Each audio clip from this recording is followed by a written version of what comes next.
Zombie Wildlife Reserve. You're going to see the animal spotting guide. Our reserve was established here in 1971. Its goal was to protect the wildlife you're going to see here today. Over the years, the animals have become less frightened of us, which is great. Hopefully that means they'll stop running away from me. As we now begin our 2-week journey inside the Little Ituri Forest. The animals here like to use their natural colors and markings to blend into the background, so make sure you guys keep a keen eye out. Now a reminder folks, we are a sit-down safari here, so make sure everyone stays fully seated at all times. Never once should anyone try to stand up at all, as doing so can risk everyone's safety, and I cannot have that, so I'll be watching. Parents, the little ones can sit on the lap, but please, they cannot stand up on the lap. And if you're holding them, that's a no-go here. And please, do not hold them up like Simba. Now, if you're going to take pictures, I recommend setting your cameras to a sport/action setting. That way it takes pictures of moving objects a little better and more clear. Unfortunately, the reserve won't let us stop for every single animal. Now on your left here, we have a watering hole. Watering holes are an important gathering place here in the forest, and they give us a chance to see one of the more rare species, like a black rhino.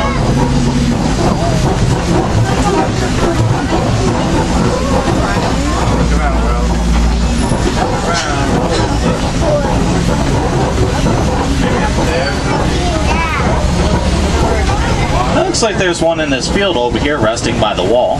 Unfortunately, poachers have been targeting these guys for their horns. Thanks to poaching, there's less than 5,000 of them now in the entire world.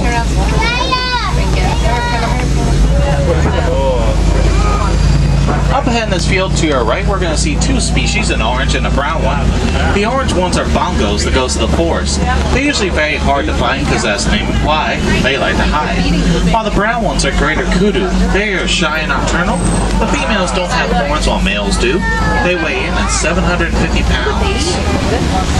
The animals that live here in the forest use the heavy vegetation, that's bushes and trees around us, so they can escape from human eyesight. So you always have to keep a thorough eye out for any movement here. Like in the back over here on our left, you may see those saddle-billed stork. They grow to be about 5 feet tall, the wingspan 8 feet long. They're mainly recognized for the yellow saddle shield on their bills. Now make sure you guys hold on to something. Our next area is very far away in a bumpy road, so you may want to get ready.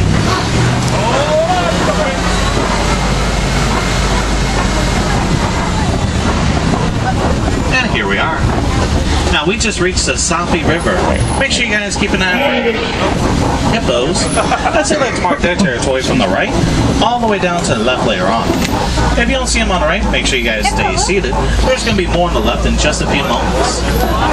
Now when a baby hippo is born, that calf can only weigh in at 85 pounds. But when they grow up to be adults, if they're male, they can weigh in at 5,500 pounds. They like to come out at night to eat. They'll eat up to 150 pounds of food a day. Now there's plenty of them right here by the island of pink-backed pelicans. During the pelicans' mating season, their backs will change to a slight pinkish color. Even though hippos are excellent swimmers, they prefer to walk along the bottom of the water, as they can easily hold their breath for 5 to 8 minutes. Very rare to see them out like that. Now, hippos have a very interesting way of marking their territory. They like to use the method known as defecation. To the little ones who have no idea what that word means, your parents can tell you. Now, we'll be coming across an old bridge up ahead, which I need to enforce to everyone to remain fully seated at all costs. While we're going over the old bridge, below us will be one of Africa's most powerful predators, the Nile crocodiles. These guys can grow to be 20 feet long. They can take down prey much larger than themselves, for example a zebra. When they clamp down their jaws, it exerts a force of 2,000 pounds, easily breaking the bones of their prey. If they're to remain inactive underwater, they can actually hold their breath for 2 hours.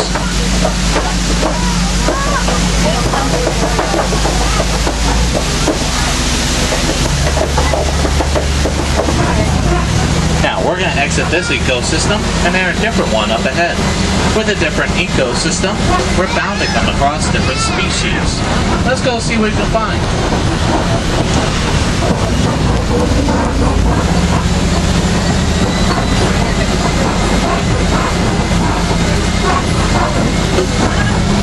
Now, speaking of different. Check out this tree here in the right corner. Looks like it's upside down. This is what we call a baobab tree, an upside down tree. They only have leaves for about 3 months of the year. They store gallons of water inside their trunks in case they're drowned. Now, if left unharmed, they can actually grow to be over 1,000 years old. As we make our way downhill, make sure you guys look to your left. We're going to have a great view of the Serengeti grasslands coming up. Now, these grasslands extend for hundreds of miles all across East Africa. It's a superhighway for millions of migrating animals all year round. This is the wild Africa we're trying to conserve. Keep an eye on prey movement here. Animals like to use the tall grass as a nice little hiding place, as well as a food source.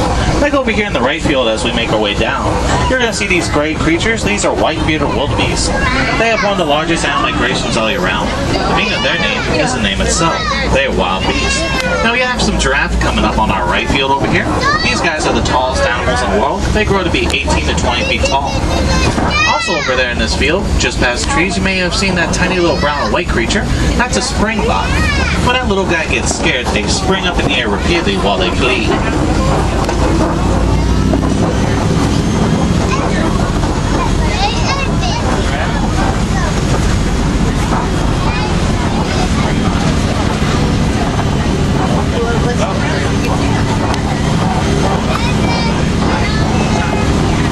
Giraffes usually look for food for about 16 hours out of the day. They use their tongues, which are a purplish color and are 13 inches long. Oh, that's cool. There's a total of 7 subspecies of giraffe throughout the world. We only have 2 of them here, reticulated and Maasai giraffe. The only difference between the 2 of them is in their skin patterns. As reticulated giraffe got their name from the Latin word reticulata, which means net, referencing to a net-like pattern in their skin, and Maasai giraffe have regular spots on them with jagged edges. Now we're also passing these termite mounds here on our left and right. They can be as hard as concrete, which elephants love to use them as a scratching post. When they get worn down to a smaller size, like over to the right, antelope will climb on top of them. They use them like a lookout point to keep an eye on prey predators. Now you may see that little one by the tree on our left. When a baby giraffe is born, they are already 6 feet tall.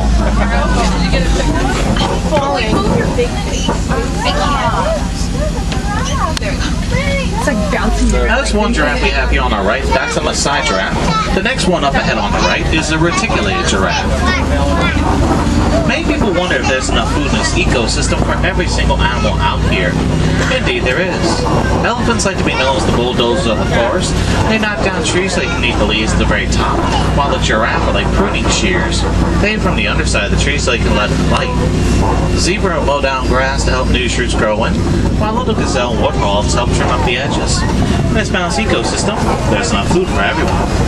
Now just coming up ahead past the grass here in this open field to our right, you may see these 2 creatures with the giant horns on them. These are Ankole cattle. They're the only domesticated animals on our reserve here. They use their giant horns to circulate blood to their eyes to help keep them cool. Now despite the size of the horns, they're not heavy at all, because they're not solid horns. Inside of them, it's actually a honeycomb-like structure which helps them circulate their blood. It also makes their horns only weigh 15 pounds.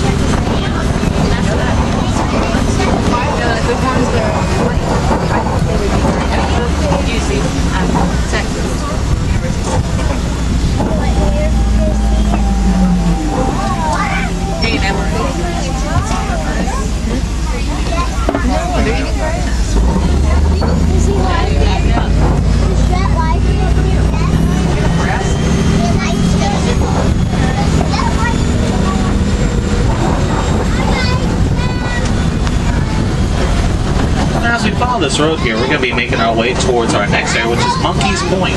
Monkey's Point is home to the mandrills, one of Africa's most colorful and largest monkeys.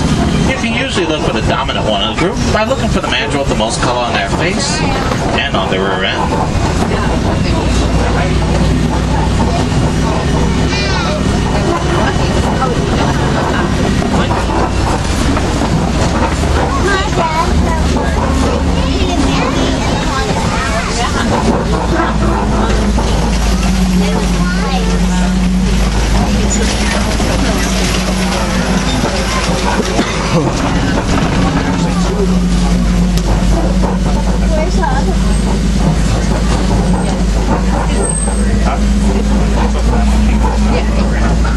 Looks like they're hanging their head and back. Now, they're all walking along the wall now. Mandrills like to partake in group grooming sessions to strengthen their social bonds with one another. It's what makes their society strong.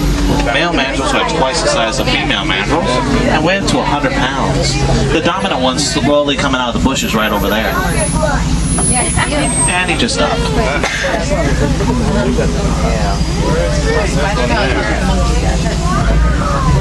Now we're going to head over to elephant country now. Unfortunately, elephants have been facing a really dangerous threat. That threat are humans. Poachers have been targeting the elephants for their tusks, which are made of ivory. Also, as a result of us inhabiting the same living space as them, it leads to difficult situations between humans and elephants. You guys can help out by supporting a conservation organization and educating yourself on us how we can help. The more we learn, the better we can help them out in their time of need.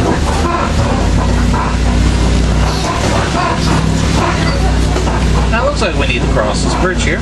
For everyone's safety, please remain seated. We'll be going fully over it. Not just walk Swahili very slowly. There's no need to worry though. Despite its appearance, we came with a good plan 20 minutes ago to fix all the kinks in it. We decided to put duct tape on the support beams. Oh no, oh no.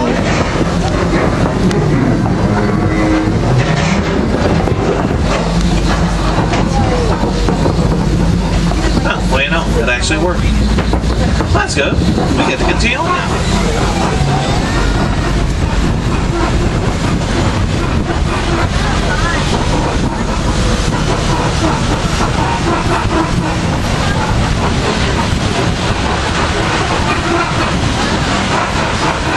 And I see some footprints on the ground to our left here, as well as some tusk marks against clay wall on our right. Elephants like to eat the right place so they can get their beneficial minerals. We'll be stopping a couple times in the field up ahead to take some pictures of elephants if we see them. I'm also going to go off the microphone this time. I'm going to try and find some music to listen to as you drive to elephant country.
Continue on our journey over here to Flamingo Island, home of the great flamingos, the tallest and lightest pink flamingos of their species.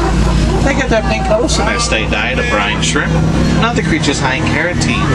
Sometimes it takes years for them to earn their pink colors, so don't be surprised if you see them in different shades of pink.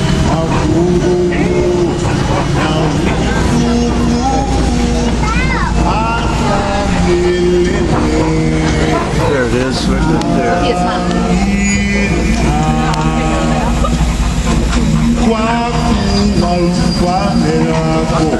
Now we have to be careful in our next area over here. This is territory that belongs to white rhinos. Now we don't see them here, don't we? These guys like to move around a lot, and it's a very big area here. They could be later on down the road if we don't see them. Unfortunately, the white rhinos have also been targeted by poachers for their horns because they have a high value in the black market. If we don't find a better way to protect them out in the wild or even here on a reserve, they could become extinct. Right next to us are a zebra, though. Zebra, after years and years and years of debate, we finally figured out they are black with white stripes. We found out by looking around the hair, their eyes, and their nose. Each one of them has a slightly different pattern on them, just like us humans have unique fingerprints. Never they're two exactly the same. Also up ahead I saw some brown creatures over there by the tree. Those are Bontabuck. Bontabuck were once threatened with extinction, but thanks to reserves like ours, these guys are now thriving. It looks like there was a white rhino hiding in the bushes over there. We should be able to see more if we continue on this road. But also make sure you keep a careful eye out, because you never know what else could be lurking around here with it. It was hard, like they were in, Rosie yesterday, and then Gracie. Cheetah.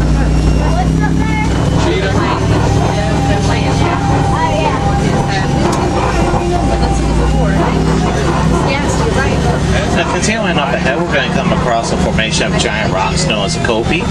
Kopie used by big cats like lions. It's a nice little tank bed during the daytime, and a great vantage point spot for at night. Let's go see if we can find one. Looks like there's a lion on top of that rock there. Oh, Now, sweet. it's like the hunting tribes, which are in groups, they work together to do their hunting. Even though I say they work together to do their hunting, Oh, man. females end up doing most of the work. You never see them out. Now, it's no surprise to see it resting right now. Before they actually go hunting at night, they rest for 18 hours.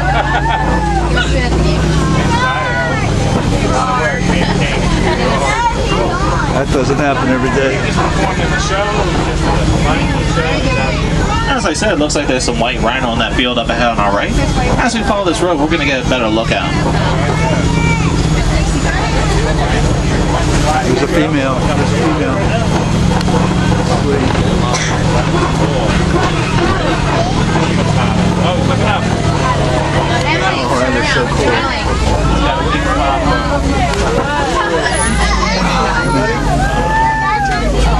That's so cool. Now, it looks like we have some burrowing holes over here. Burrowing holes are used by many species in Africa. Let's see what we can be over here. Now, it looks like by that tree at the bottom of the hill, there's a warthog resting right next to it. Warthogs like the big burrows used in their tusken feet. They even like to reuse some burrows used by other species like on our park. Actually, one of the most non-territorial animals in Africa.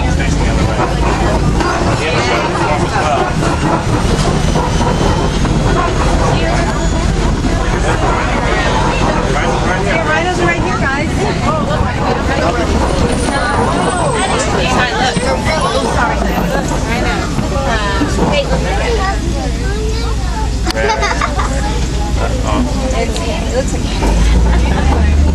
Now we're going to be heading over to Motti Glen now. It's our newest and sadly final area of the reserve. This area will hopefully be used by many species in the future. Let's go see if anyone's using it now.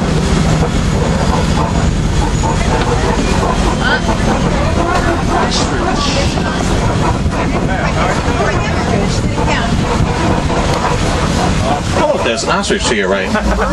Ostriches are the largest birds of their species. They can actually go 40 miles per hour within 8 foot stride. When they lay eggs, they weigh 3 pounds each and take 48 days to hatch.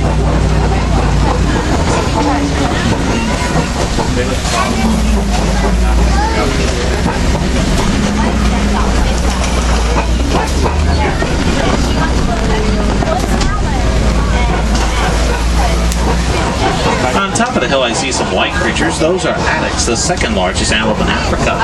They have a unique ability where they can go without drinking water for most of their lives because they can get water from their food when they eat.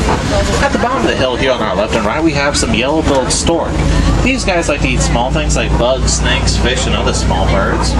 They're usually very inactive for most of the day and move very slowly. Hopefully in time as more animals join a safari here, they'll come to the Motti Glen to keep these guys company. So always make sure you keep an eye and ear out to find out who may be joining us next.